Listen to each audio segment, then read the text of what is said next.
We're live. Are we rolling again? Yeah, we are back, baby. We're back. Hey, welcome back to another episode of the Ryan Ripken Show. We just had a 2 hour and 5 minute show, and then you know what? We said stop traffic. Let's get right back on the mic, Zach. Why? Because we literally, before I walked out the door, we were over there by the Papa Shot, and I go, do I wait a little bit because are they going to make a move? Then you read out that Rock Kabatko said that the Orioles could be moving Seranthony. Might just walk right across the hall, and guess what? Stop traffic. That came true. The Orioles deal Seranthony Dominguez from the Orioles to their division rivals, Toronto Blue Jays, for Juwan Watts-Brown. We'll explain all of this and more on this edition. We're having the crossover here, so if you're new to the channel, hit the like and subscribe button for the Ryan Ripken Show, and also Kevin and Zach React. That's also part of Ryan Ripken Media, so go on and make sure you are liked and subscribed to that and the Ryan Ripken Show. There we go. Here we are. Hey, long time no see, everyone. Kind of like Ryan was just saying. This is Ryan. Were we not just about 30 minutes ago talking about how the reliever market right now could heat up and be a benefit for teams like the Orioles who have a guy?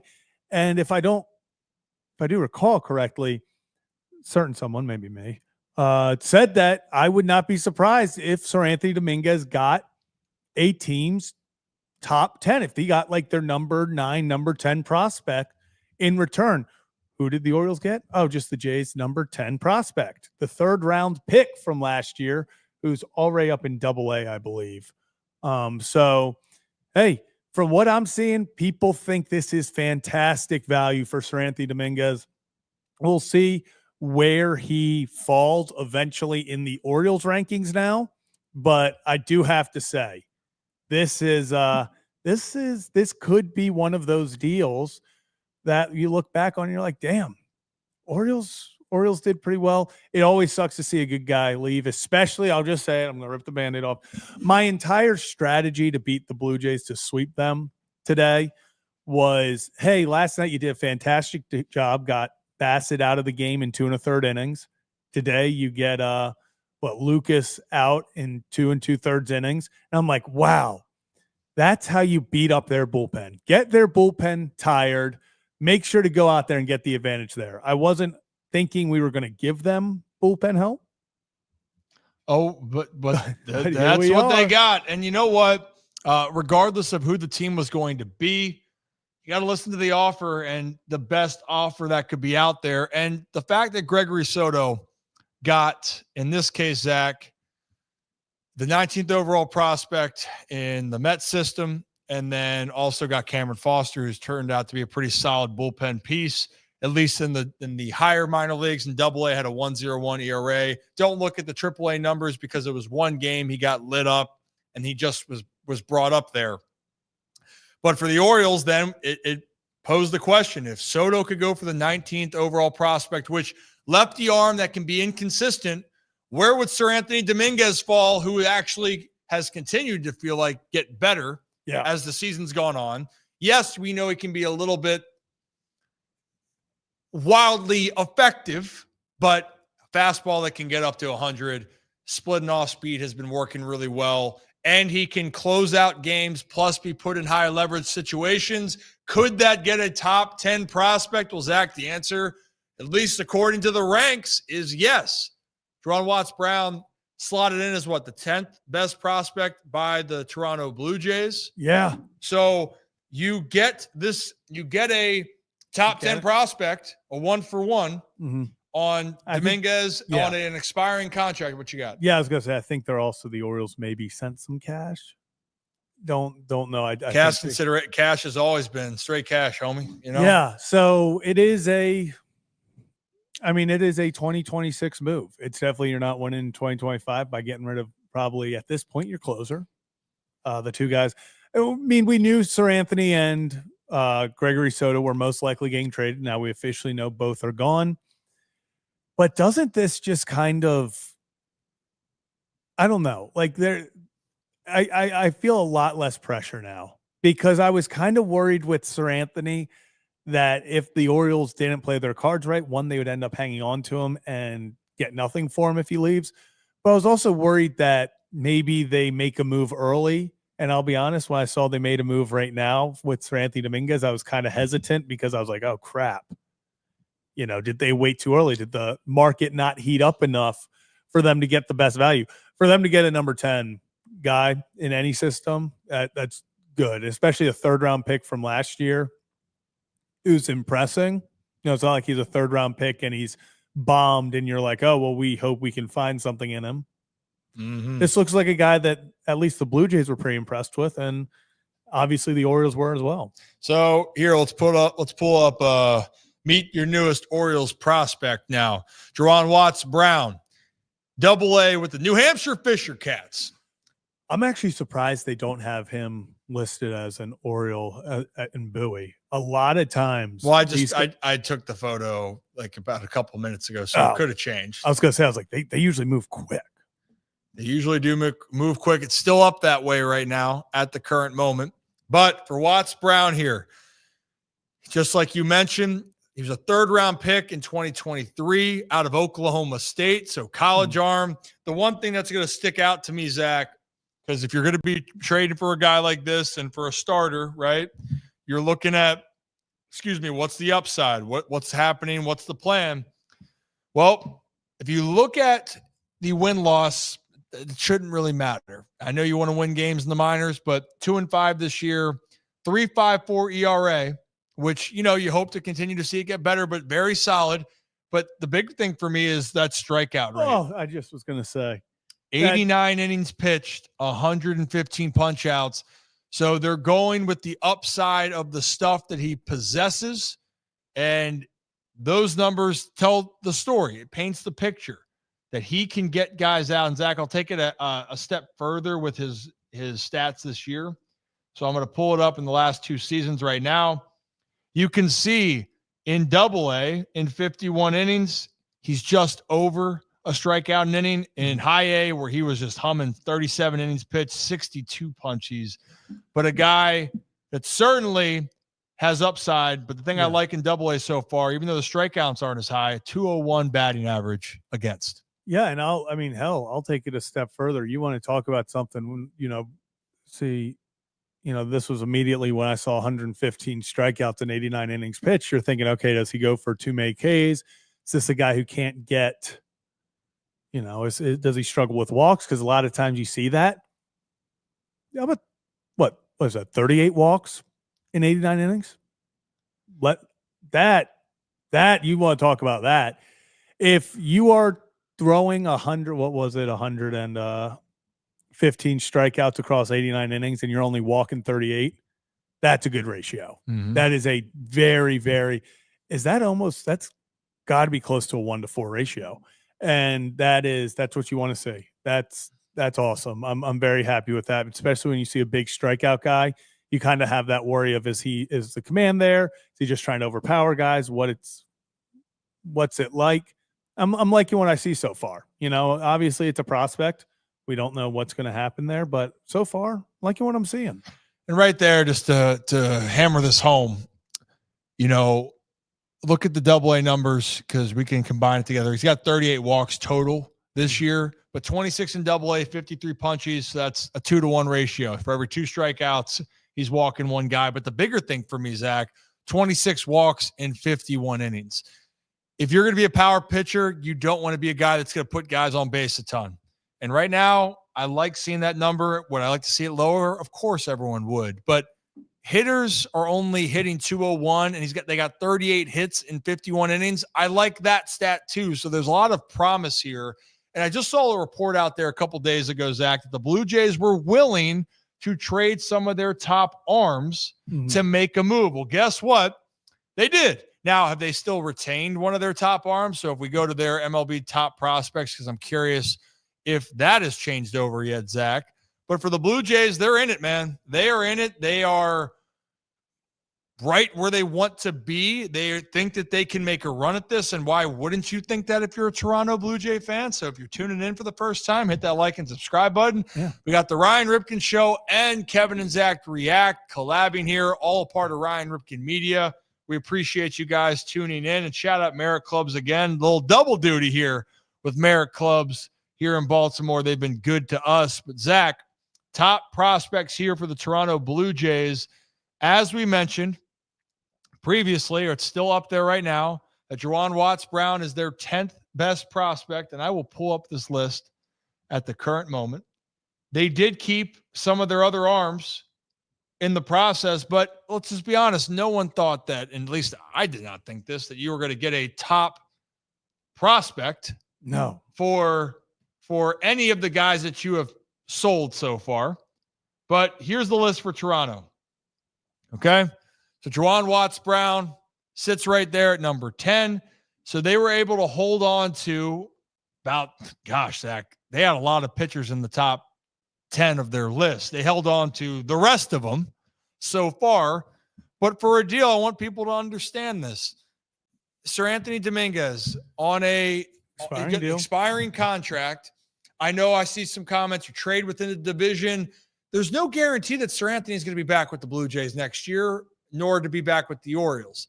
Now, I get it. You're going, who the hell is going to close out ball games for the team? They're still trying to win games. Well, I guess we'll figure that all out as we get closer to Thursday night. You have a better idea. But in this case, Zach, what have we heard going into this? I mean, I know that fans feel frustrated with how the season has gone. They've been frustrated then with their pitching results overall. But you know what the Orioles have lacked in their system is pitching prospects in the higher levels of the minor leagues.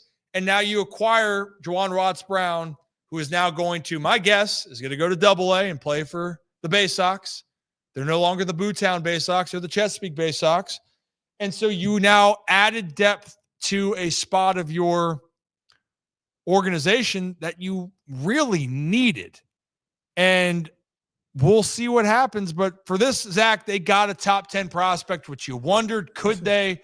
And the answer was yes. They got a top 10 prospect across the major league front. Listen, can we look back at this deal in 3 years and say, oh, Seranthony closed out Game 7 of the World Series for the Blue Jays and the Orioles, Watts-Brown didn't do anything. Sure, that's always going to be a possibility. We don't know with prospects how this works. But you could also be sitting here and all of a sudden we look back at this trade in 3 years and are like, holy crap, how did the Orioles get such a steal? The reality of it is we don't know. But what we do know is the Orioles got a lottery ticket. The Orioles knew what they had in Seranthony Dominguez. I'm not sure they thought that they were going to be able to re-sign him. So what did they do? They went out to a division rival who was, I'm sure, if they picked the Blue Jays, one, I'm sure the Blue Jays spent a little more, or there was a bidding war for them to get to the Blue Jays. I doubt that they called the Blue Jays and that was it. So for them to go out, get a guy in the top 10 of a team's rankings, that's awesome. That really is. I'm not sure. Do we have where he ranked in the Baseball America? I just saw the comment here and I looked it up. You know who the Fisher Cats are playing?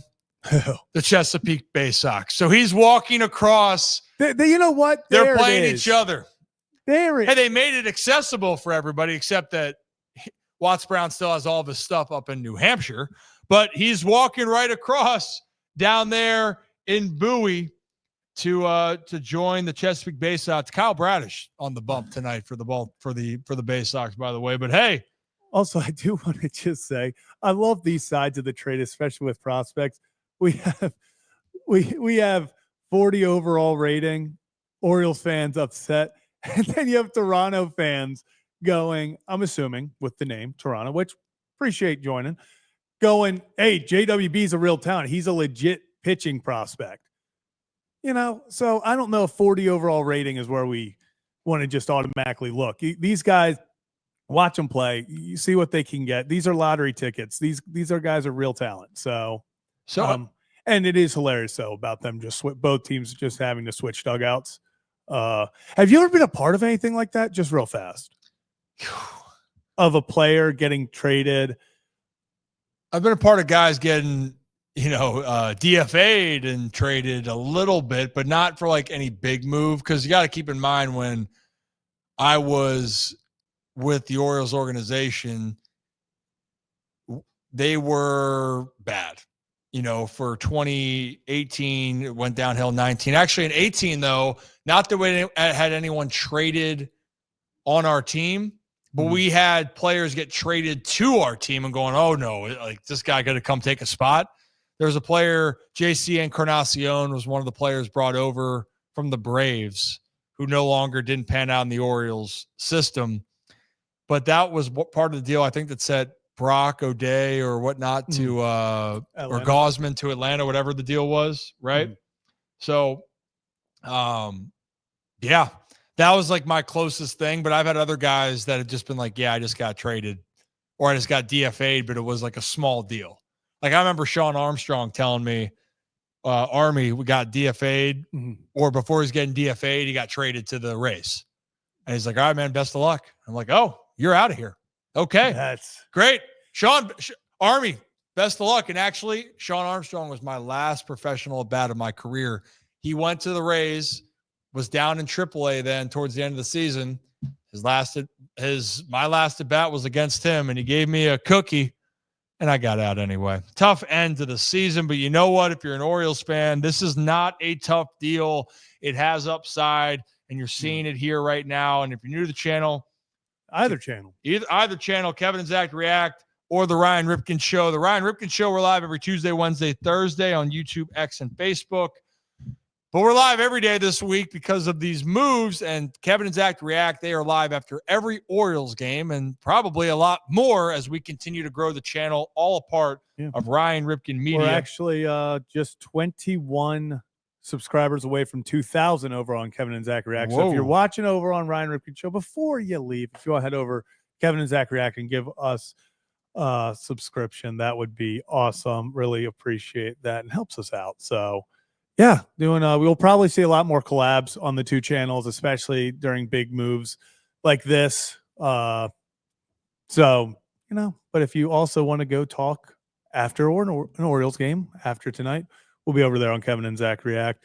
And obviously we'll both be live when things like this happen. I mean, Ryan, we were literally, I had just gone to the bathroom. I was packing up my backpack and you made the comment. You were like, do I leave or do I see if anything happens for a little bit?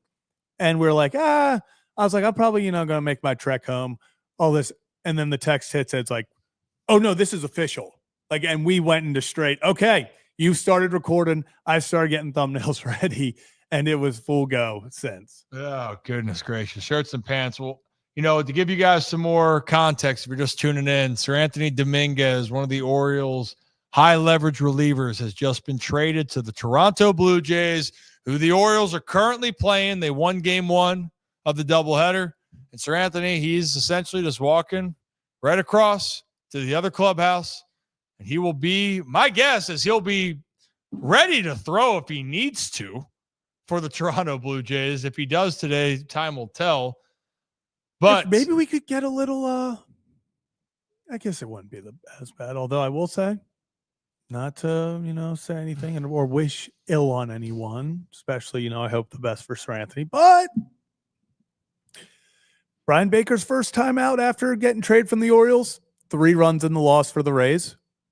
Gregory Soto's first time pitching for the Mets, gives up the game-winning run in the 9th inning yesterday, the tie ball game, to lose in a walk-off. So maybe we do see Seranthony tonight. Maybe that's the Orioles get their one, That'd be the obligatory one bad outing after getting traded. Nice. The more you know. The more you know. The more you know. Well, we'll give you guys more to know about Jarwin Watts Brown right here. And I'm sorry, it's even harder for me to get some of the words out with this my Invisalign in. I realized on the show earlier that my pronunciation could be a hair off. So I apologize if it sometimes is hard to hear me, but maybe you can hear this or read this. This is Watts Brown's scouting report going into this year. He was at an overall 50 level. Someone asked about what the pitch arsenal was. He's got a heater, curveball, slider, and changeup. As you can see, this is on a scale of 80. So the rating right now overall is saying 40. So it's saying essentially being an average or big league arm is what it's trying to talk about. And we mentioned he's at Oklahoma State, Big 12 Conference. He led the Big 12 Conference in strikeouts when he came out of there in 2023.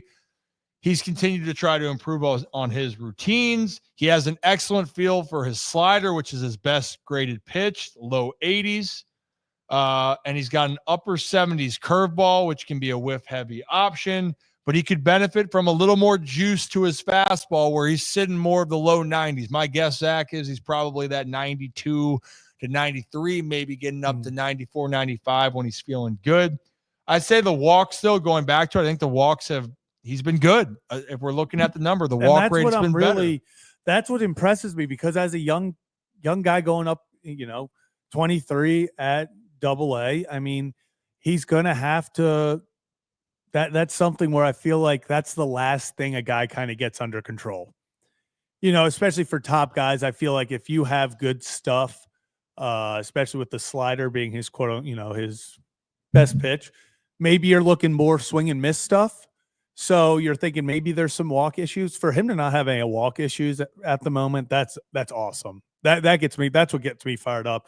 Not sure yet. I'm not gonna lie, I keep on refreshing MLB pipeline because I just want to see where they rank him, but we've yet to see any movement there.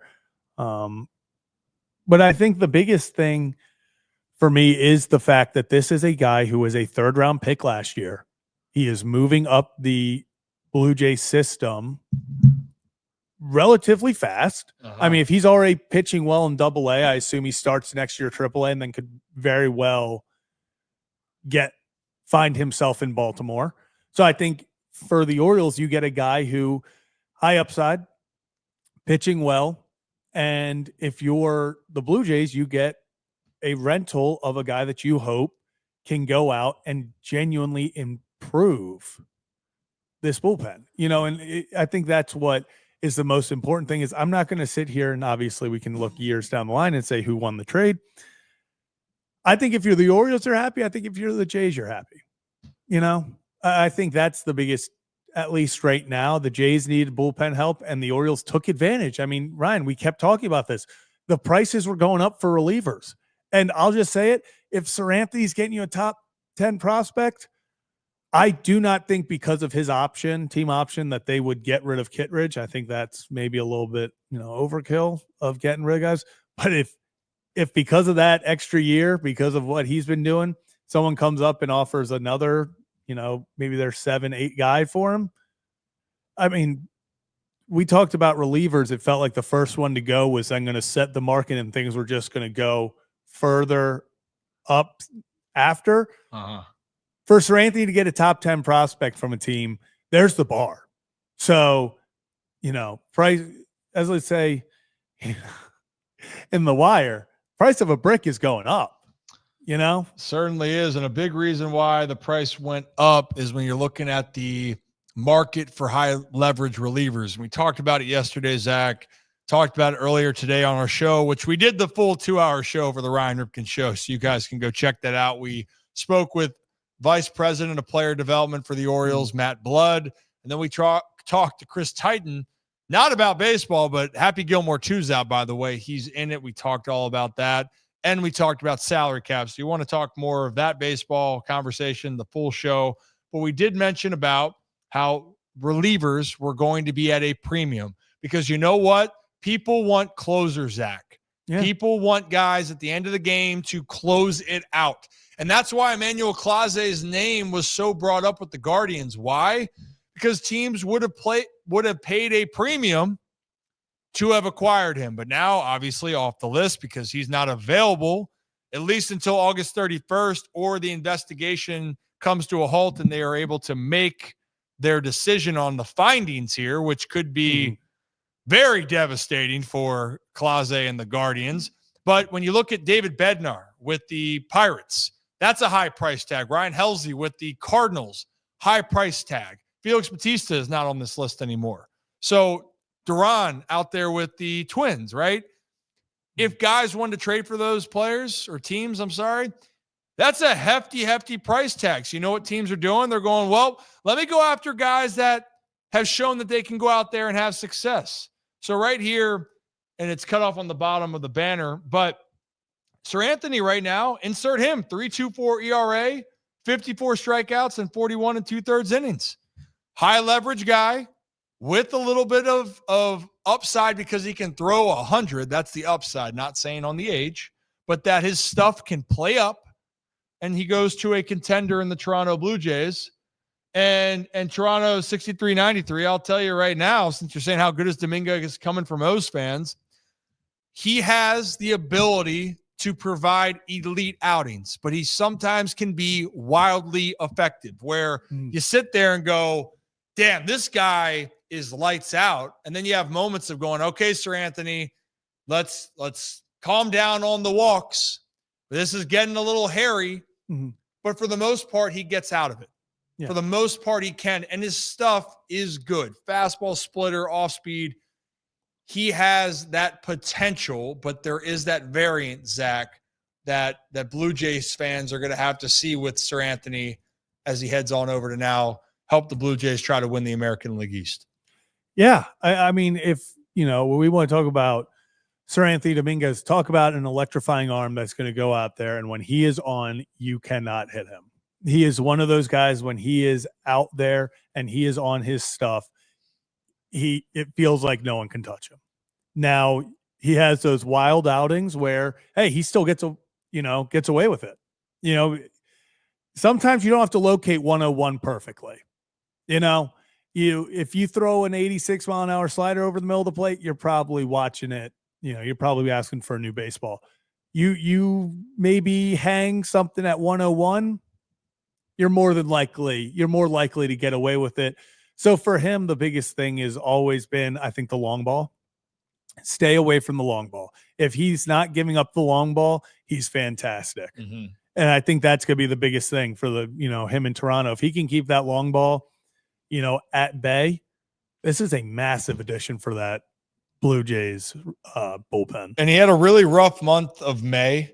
He had a 7.15 ERA, and Zach, you're talking about the big balls.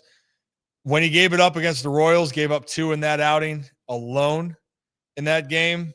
And he's given up then 1 this month. On the season, though, only 3. But take out that 1 month, Zach. Here's the other months. 0 for the 3 appearances in March. Had a 3.68 for the entire month of April. How about a 0 ERA for the month of June? 13 innings, 0 earned runs, 19 strikeouts to 6 walks. He was dealing. And then this month going into it, 3.68 ERA. So overall, and fans may or may not want to say this or think it out loud, but Seranthony, you could make the case he was the best reliever that the Baltimore Orioles had on a consistency base so far this season. So that's who the Blue Jays are getting. We talked about the ups and downs, but that's it. Yeah, and then real fast, I did want to share. We do officially have the clip video of shout out to the Lions. Here is Seranthony Dominguez walking across the hall to his new team.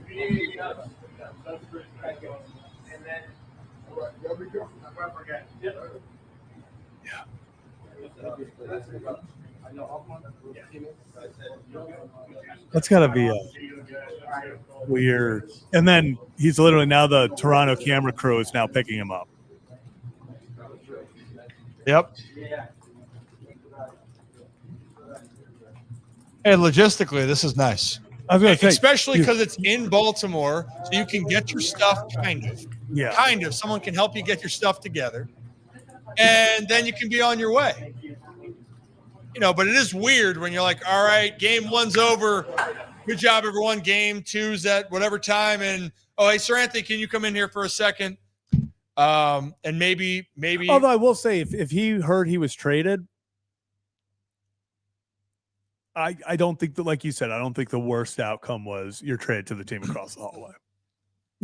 He could have been, when we traded Gregory Soto, let's call it what it is, he had to fly to San Francisco to meet with the Mets. And that's not necessarily you can't stop in New York on the way to drop stuff off.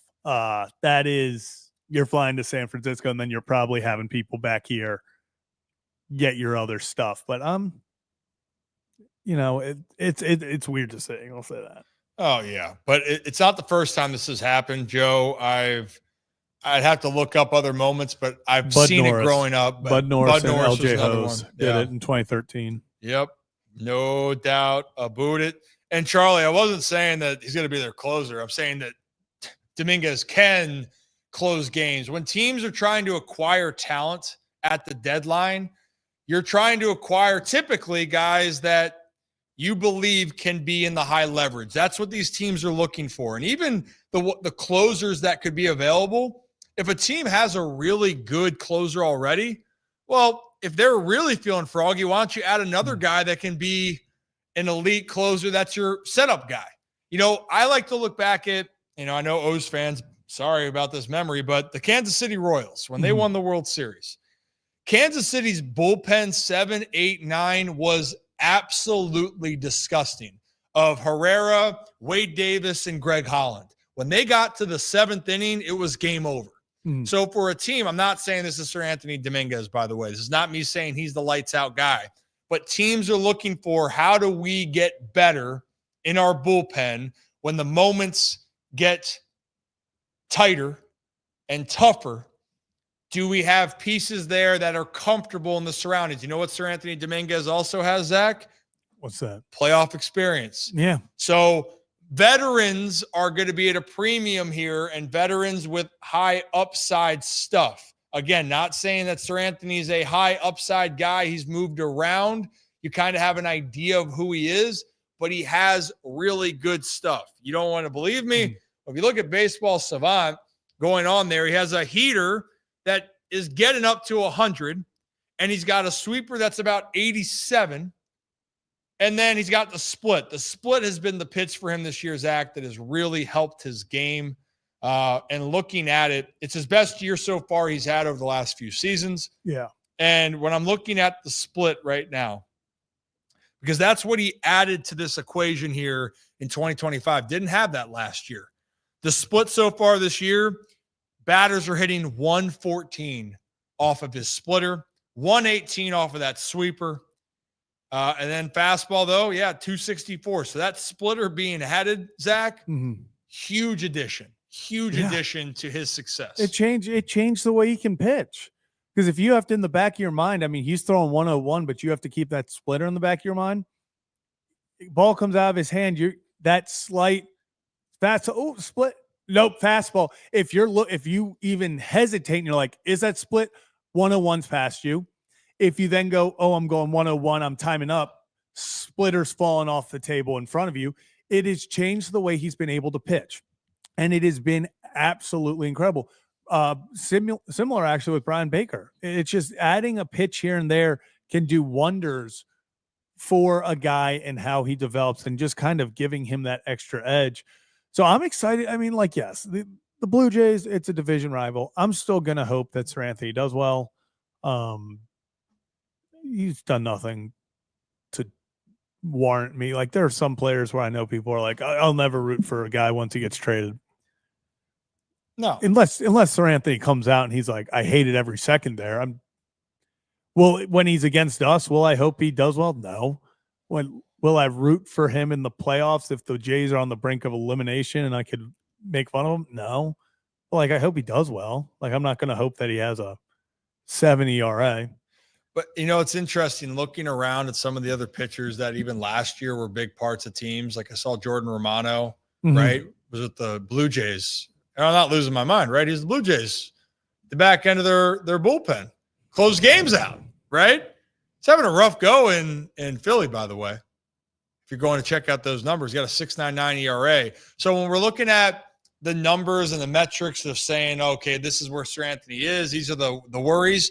Every pitcher has a worry each and every year. And the bullpen, I wish I could tell you, Zach, right now that this bullpen arm is going to be consistent each and every year. Because if that was the case, then those guys would stay on a team each and every year. There's a reason why closers stay longer with a team, but they're not guaranteed to be there forever. for Orioles fans, since we're doing this, and Twins fans, if any of them are watching, Danny Coulombe didn't find his element or who he was as a pitcher until his years in Baltimore. And he'd been around the block, right? Still hurts to hear that name. It hurts. It hurts, but there's a lot of pitchers. Being a bullpen guy that's not a closer, it's not a fun job to be in because bullpen, it's volatile. I mean, as you've talked about before with Evan Phillips. I mean, talk about a guy that, so many guys over the years are – you want to talk about a guy like Zach Britton was a starter. Didn't go great. Suddenly, after a few years, goes to the bullpen and then gets put in the closer role. Only has one of the greatest seasons from a closer of all time. You just never know. So I think that's why you've seen so many guys that the Orioles have picked up over the years come through. I mean, Cionel Perez, Danny Coulombe, these were guys picked off waivers. I know Perez recently not as great, but Danny Coulombe, it's a guy that everyone begged to be back. He was DFA'd right before the season in 23. I mean, that's a guy, these guys are able to come back. So that's why, when you get an opportunity to trade a rental reliever for a top 10 prospect from another team, that's why you do it. The Orioles don't need Dominguez. Dominguez closing out 10 games to end the season isn't helping the Orioles in 2026. They got a guy that can help in the future. And I'll say this. Why can't the Orioles just re-sign Seranthony in the offseason? Like, I know everyone's like, oh, this is it. Like, he was a guy that over the offseason. Oh, you're one of those guys. No. I'm talking about, like, everyone's like, oh, if he's, gone, if you trade him, like, why don't you just keep him and try to sign him this offseason? Well, he's still got to be there this offseason. If you're concerned about having an opportunity, like, getting rid of, I don't want to say getting rid of, but getting a top 10 prospect for him is a pretty no doubter in my mind when you think of what would it take. If you get a pitcher in their top 10 prospect rankings, that's a win. That's a win. If you want to suddenly next in the offseason say they should bring him back in, sure. Maybe they talk to him, maybe they don't. But I don't think, them negotiating with him this offseason had any impact on, I think they probably got that offer and they were like, yeah, we're going to take this. And they did. Yeah. And they should. That is just the way the cookie crumbles here. And you know what, though? It's a move the Jays felt like it's going to better them to try to make a run. And for the Orioles, it added a piece with upside in the starting pitching department, which they needed in their minor league system, which hopefully can lead to some big league appearances down the road. But if you're new to the channel, or channels, I should say, because we got the Ryan Ripken Show and Kevin and Zach React, collabing, all part of Ryan Ripken Media. So hit that like and subscribe button. If you are on the Ryan Ripken Show channel, we do this every Tuesday, Wednesday, Thursday. We talk all sports, baseball, football. But right now it's trade deadline. So we go live for other shows and we talk about legends of the game and all that stuff. We sat down with a lot of the great legends. So go check that out, by the way. Ken Griffey Jr. was the last interviewee.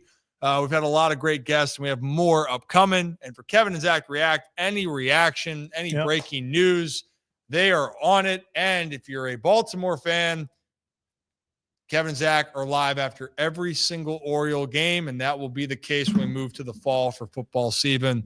Season. We've already gotten a few people hop over there to subscribe. Appreciate that. We are now just 19 away from 2,000. So if you would like to hop over there and hit that subscribe button over on Kevin and Zach React portion of this, that would be much appreciated. So yeah, trying to hit, maybe we hit 2,000 before the deadline. Maybe that's what we'll do. We'll try to do that. 2,000 before the deadline. And if they do that, you guys are doing a 24-hour stream? No, it's 2,400. Okay. So yeah, if you want to just subscribe and forget about us until the 24-hour stream and then see what we're up to, that works too. So go head over there and hit that subscribe button. Would really mean a lot. Yes, it would. And guys, we appreciate you tuning in here. And if you're new to the party, the Orioles just sent Seranthony Dominguez to the Blue Jays and literally just sent him right across the hall as he went from the home clubhouse to the visitors clubhouse. Seranthony being traded for the Blue Jays' 10th overall prospect, Ron Watts Brown, pitcher, righty out of Oklahoma State. It was a third-round pick in 2023, and he is now going to the Baltimore Orioles organization. And actually, the Double-A for the Blue Jays, the Fisher Cats, were playing the Chesapeake Bay Sox, the Orioles Double-A team, tonight down in Bowie. So Watts Brown also made the walk from clubhouse to I'm clubhouse. sure the Blue Jays, because we saw the camera guy kind of catch Seranthony and get the walk in. Orioles better counter with a hallway walk on the from JWB. I might call him JWB. I've been seeing a lot of Blue Jays fans calling him that. I might jump on with that. JWB. JWB. JWB. Is that what you're going to call him? I think that's what we'll say. What do you call Tom? My savior. Tom, appreciate you. Awesome. 10 memberships over on Kevin and Zach React. We also do call-ins after every Oriole game as well for members. So if you'd like to be a part of that, head on over to Kevin and Zach React. And Tom, appreciate you as always, my guy. Thanks for helping us out.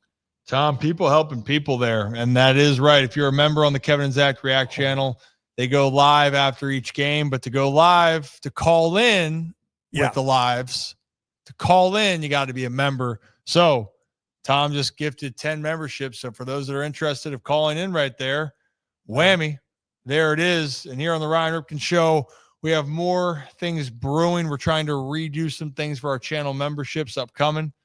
So if you guys want to join the group here, we got the Rips Good Kids and Holy Shirts and Pants group.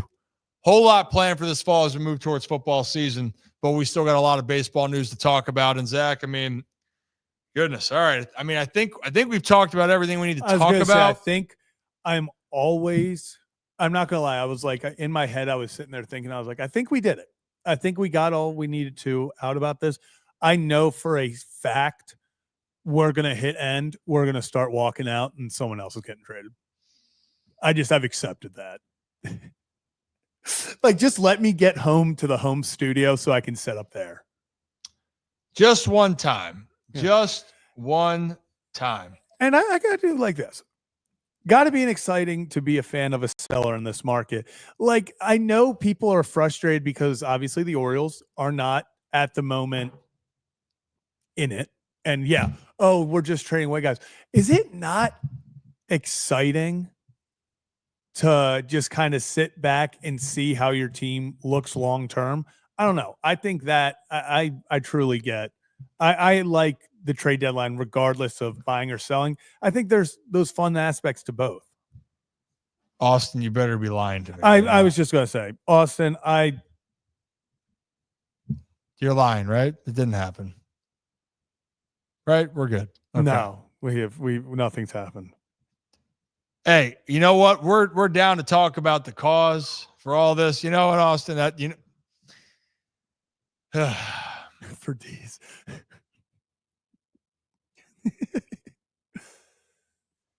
Yeah, I mean, it would be more exciting if they were buying for sure. No doubt about it.